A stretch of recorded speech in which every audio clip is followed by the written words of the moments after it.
Attendez, j'ai une blague. Est-ce que vous savez ce que c'est un sandwich qui se fait tabasser par la police?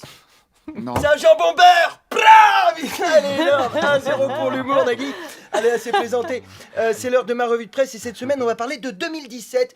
Jingle. 2017 c'est très très bien. C'est comme 2016 mais en mieux parce qu'on est plus mature et du coup on a plus de recul sur des pratiques sexuelles comme la sodomie. Et ça tombe bien parce que 2017 c'est une année électorale, alors on va encore bien se faire remplir les fesses. Ah, vraiment je ne sais pas pourquoi, je sens que ça va être une belle année. Sarkozy 2017, Montebourg 2017, Juppé 2017, Fillon 2017. Tous les gens que je déteste ont rajouté 2017 derrière leur nom. Qui sait, avec un peu de chance, c'est l'année de leur mort. Hein.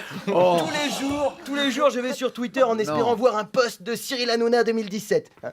Le seul qui n'a pas encore mis 2017 derrière son nom, c'est Hollande. Il a trop peur que ce soit prémonitoire quand on annoncera le nombre de voix pour chaque candidat. Hollande 2017. Hein. Mais d'ailleurs, je ne sais même pas s'il va oser se représenter avec le bilan qu'il a. Hein. Son combat contre la finance, perdu. Son combat contre le terrorisme, perdu. Son combat contre le chômage, perdu. Le seul combat qu'il a gagné, c'est contre son nutritionniste. Hein. Non, je vous le dis, hein, les présidentielles de 2017 vont rentrer dans l'histoire. Tous les candidats sont bouillants pour choper l'Elysée. Ils ont la bave aux lèvres, hein, le slip tendu comme un centriste chez Castorama. Hein. On dirait des puceaux en fin de soirée qui font la queue au bois de Boulogne pour se taper la dernière pute. Mauvaise nouvelle, hein, la dernière pute, c'est nous. Alors, cette année, tous les candidats sont magiques, mais c'est quand même chez les Républicains qu'il y a les plus beaux. Ah bon, alors Sarkozy, j'en parle même pas. D'ailleurs, quand on voit écrit Sarkozy 2017, on ne sait pas bien s'il se présente ou s'il compte ses mises en examen. Hein.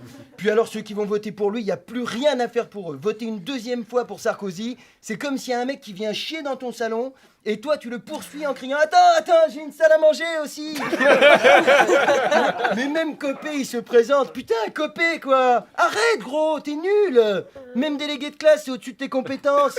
Tu ne gagneras jamais, personne ne t'aime Jean-François. Si on a le choix entre toi et une boîte de thon à la catalane, ça va sentir le poisson à l'Elysée. Quant à Juppé, bon bah là, c'est carrément triste. Hein. Il est désorienté, il essaye d'être aussi raciste que les autres. Mais avec sa double cataracte, il distingue pas bien les couleurs. Juppé 2017, c'est l'âge en fait. Hein. Si les candidats c'était des ordinateurs, Juppé, ce serait une feuille de papier. Il est au bout du rouleau. De toute façon, cette élection, ça va être lamentable.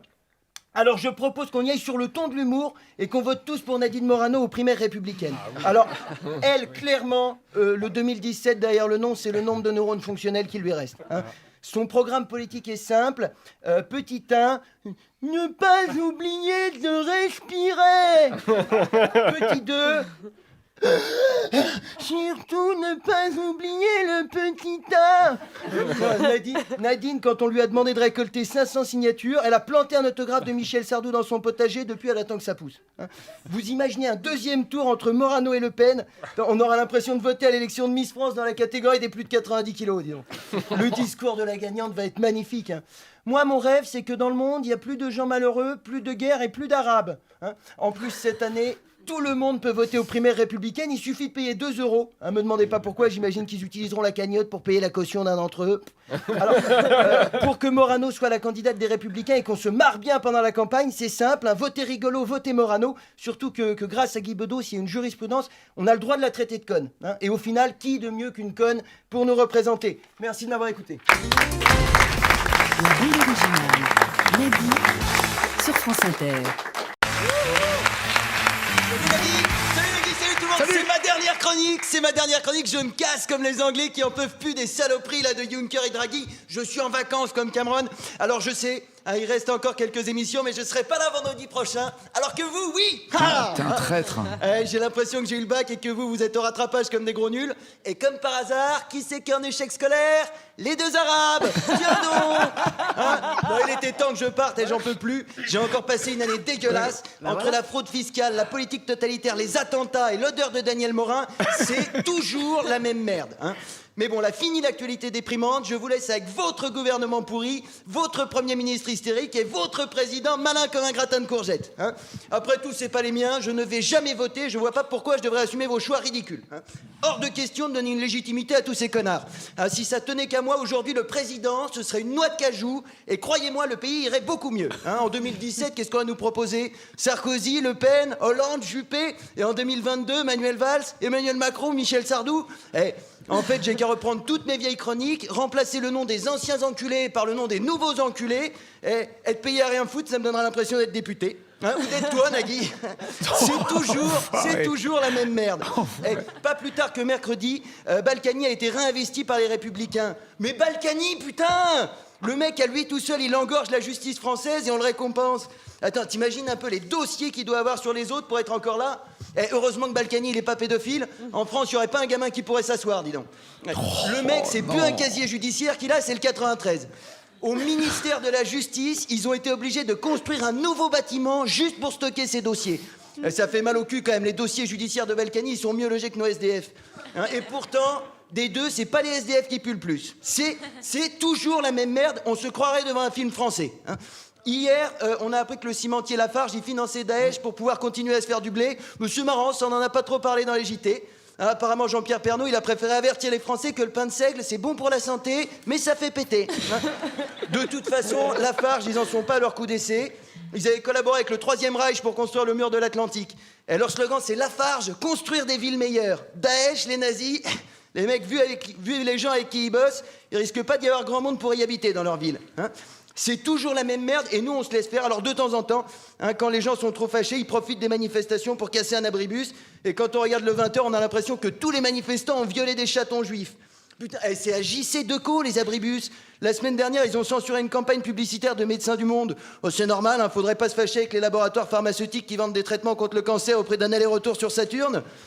Je vais vous dire, j'en ai bien rien à foutre que leurs abribus ils soient cassés à Decaux. Et le verre pilé qui reste, je propose qu'on le mette de côté parce que j'ai une petite idée pour l'utiliser. Hein. Non. Indice. Non. Hein, dans mon imagination, il y a un anus et à la fin, il y a Balkany qui crie « Oui, oui, oui, il se picote !» T'inquiète pas, Patrick, c'est la démocratie. Et quand t'écoutes Manuel Valls, un connard qui casse 5 vitres à Necker, c'est une affaire d'État. Et quand on supprime 22 000 postes dans les hôpitaux publics, c'est une réforme de la santé. Hein. Non, excusez-moi, je préfère me faire opérer. Je préfère me faire opérer dans un hôpital, je préfère me faire opérer en plein air par un médecin que dans un bel hôpital par un jardinier. Hein.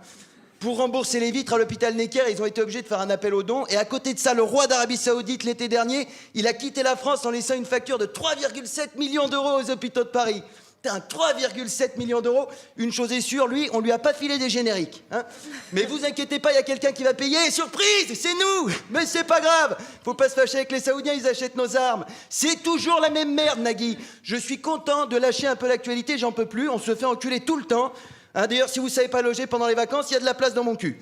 Hein, je vous garantis pas le plein soleil, mais à 37 degrés, vous goûterez quand même aux joies de la canicule. Un bon été à tous, merci de m'avoir écouté. Il s'est défoulé. France Inter, la bande originale avec Nagui. Guy, est-ce que tu connais la différence entre un ongle de pied et un bœuf bourguignon? Eh ben, je viendrai pas bouffer chez toi. Assez rigolé. C'est l'heure de ma revue de presse. Aujourd'hui, on va parler sodomie. Jingle. La sodomie, c'est très très bien. C'est comme quand tu fais du sexe, mais en mieux, parce que t'es entre potes. Et après, ton pote, il te dit pas, viens, on discute, parce qu'il est comme toi, il s'est endormi. Alors, belle semaine de merde. Bayer qui rachète Monsanto, François Hollande qui reçoit le prix d'homme d'État de l'année, et Alain Juppé qui existe. Putain, j'en ai marre de commenter l'actualité, c'est tout le temps la même chose.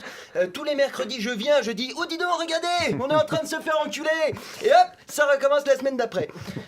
J'ai l'impression d'être commentateur sportif au championnat du monde de viol. Je suis le Gérard Rolls de la sodomie. Oh oui, magnifique, record battu par la présidentielle de 2017.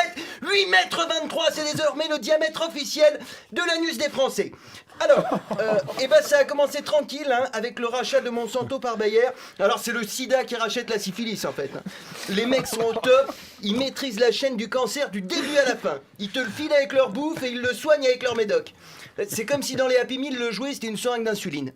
Alors Monsanto, pour ceux qui s'en rappellent pas, c'est ceux qui vendent le Roundup, hein, ce sympathique produit de jardinage qui fait tomber les mauvaises herbes et les bonnes dents.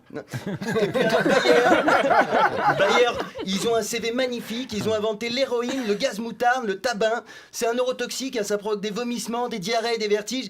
Mais heureusement, les symptômes s'estompent rapidement puisqu'après on meurt. Ils avaient un peu de temps libre, ils ont aussi inventé l'aspirine, dis donc, pour rigoler. C'est comme si tu coupes la tête à quelqu'un et après, hop, tu fais un bisou magique sur la plaie. Non, Bayer, il déconne pas. Le scandale de l'huile frelatée, CE. La pilule contraceptive qui agit en tuant directement la maman, CE. L'affaire du sang contaminé, CE. Et pendant la guerre, ils ont aussi acheté quelques déportés à Auschwitz pour faire des expérimentations sur cobayes humains. Non. Bah si, c'est simple, j'ai regardé l'organigramme de l'entreprise, le PDG c'est le diable, dis donc. Pour racheter Monsanto, ça leur a coûté 59 milliards d'euros. Alors avec cet argent, ils auraient pu acheter un bon litre de lubrifiant à chaque être humain, mais ils ont préféré nous la mettre à sec. Alors, l'autre actu de la semaine, c'est François Hollande qui, de passage à New York, a reçu le prix de l'homme politique de l'année pour sa contribution à la paix dans le monde. Le mec, il est 2e vendeur d'armes mondial, il arrose l'Égypte, le Qatar et l'Arabie Saoudite, il bombarde la Syrie, l'Irak, il envoie nos soldats se faire sucer par des gosses en Centrafrique, et on lui donne une médaille pour son rôle dans la stabilité mondiale. C'est pas un prix qu'il faut lui donner, c'est une gifle. Putain de merde, c'est quoi la suite? On me donne un prix Nobel de poésie pour la chronique? De toute façon, les Américains qui organisent des cérémonies pour la paix, c'est ridicule. Moi, je n'attends plus qu'une chose des Américains, c'est qu'ils meurent. Peut-être que l'année prochaine, ils vont donner leur prix du super homme politique au Premier ministre hongrois. Il vient d'autoriser son armée à tirer sur les migrants. Alors, je ne déconne pas. Maintenant, les soldats hongrois ont le droit de tirer sur les migrants si c'est pas mortel. Par exemple, tu peux lui tirer dans le genou, c'est pas mortel. Tu peux lui tirer dans l'épaule. C'est pas mortel. Tu peux lui tirer dans ses enfants. C'est pas mortel. En plus, on n'est même pas sûr que la mesure dissuade les réfugiés. Un mec qui se dit « je vais immigrer en Hongrie », c'est un mec qui n'a plus rien à perdre. Mais ça fait de la pub au pays. Avant, la Hongrie, c'était surtout connu pour les putes. Maintenant, ce sera surtout connu pour leurs fils. Merci de m'avoir écouté. Bande originale. Lundi, sur France Inter. Géopolitique. Est-ce que vous savez pourquoi Jean-Frédéric Poisson, il va pas gagner les primaires? Parce que c'est pas un mec branchi. Ah, le pauvre Jean-Frédéric, tout le monde se moque de lui. Il dit « Hé, Poisson, il se fait du sushi !» Putain, 2-0 pour l'humour. Allez, assez rigolé, c'est l'heure de ma revue de presse et aujourd'hui on va parler des gros bâtards. Jingle. Nicolas Sarkozy, c'est très très bien. C'est comme quand tu fais une petite boule de caca qui flotte et qui part pas même quand tu tires 17 fois la chasse. Mais heureusement, ton caca il transporte pas 3 valises de cash, sinon ça fera super mal quand il sort des fesses. Alors, hier, Mediapart a sorti une interview de Ziad Takedine dans laquelle il affirme avoir remis 5 millions d'euros en liquide de la part de Kadhafi à Guéant et Sarkozy. Quoi? Qu'est-ce que j'apprends? Sarkozy serait malhonnête? Mais non! Mais non, mais c'est impossible! Je suis aussi triste que la fois où j'ai appris que c'était pas du yop qui sortait du zizi de mon papy! Oh! Il était tellement rigolo, mon papy! Il était super marrant, mon papy! Il disait « Hé, le yop, c'est bon pour la croissance! Chaque fois que t'en bois, ça fait grandir ma bite! » Sacré papy! Sacré papy, la prison lui a enlevé tout son humour! Probablement parce que là-bas, on l'a obligé à boire plein de yop! Non, mais Sarkozy impliqué dans une affaire de financement illégal, mais vous y croyez, vous? C'est incroyable, je suis bouleversé, j'allais voter pour lui, toutes mes convictions s'écroulent. Mes rêves et mes espoirs partent en fumée, qu'est-ce que ça veut dire? Que notre classe politique est un ramassis de fils de pute? Bah oui, évidemment. Non, sérieusement, c'est quand même hallucinant. En Suède, la numéro 2 du gouvernement démissionne parce qu'elle s'achète une barre de Toblerone avec l'argent de l'État. Et en France, on élit et on réélit des mecs qui ont tellement de casseroles au cul que même leur casier judiciaire a un casier judiciaire. Sarkozy, il a été président, il a laissé la France dans un état plus dégueulasse que les toilettes de Solidays après 3 jours de festival, et il revient en espérant qu'on va être heureux de le voir. Putain, mais même les chlamydia de ma meuf ou Xavier Dupont de Ligonnès, j'aurais été plus content de les voir revenir, dis donc. Son programme pour la France, Sarkozy, c'est des frites à la cantine. Putain, c'est même plus Guénaud qui écrit ses discours, c'est Cyril Lignac. Bientôt, il va proposer de résoudre le conflit israélo-palestinien avec du piment d'Espelette. Et le pire, c'est que t'as des gens qui vont voter pour lui, mais sérieusement, allez bien vous faire enculer.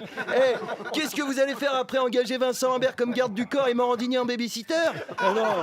Non, la primaire républicaine, cette année, c'est pas une élection, c'est un test de QI. Je vous jure que si sur un marché, je croise un militant de Sarkozy et qui me donne un tract, je me torche avec. Il pourra crier autant qu'il veut, arrêtez, je suis un militant, je suis pas du papier toilette, rien à foutre, j'arrête pas tant qu'il est pas mort étouffé dans mon cul.